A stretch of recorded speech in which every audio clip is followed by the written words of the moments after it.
त्याला लागत आहे भाजप भाजप भाजप भाजप भाजप घे ठेसून भाजप.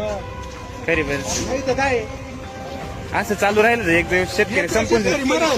मी तर म्हणतो पाकिस्तान वाणी ना गट शेती केली पाहिजे प्रत्येकानं. बरोबर 1.5 लाख शेतकरी सुफलम झाला.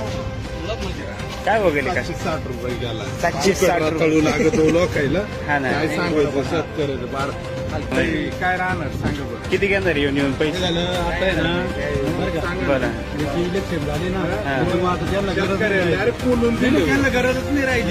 डायरेक्ट बोलून दिलं. आपल्याला लागत मोदी सरकार प्रत्येकाला मोदी सरकार काय वाटत आहे? आता 3-3 रुपयांनी भाव वाढले पेट्रोल डिझेलचे. अहो, तीन नाही 35 रुपये तर जाणार आहे. बरोबर मग आता तुम्ही मला एक सांगा आता आम्ही ट्रॅक्टरवाले बरोबर.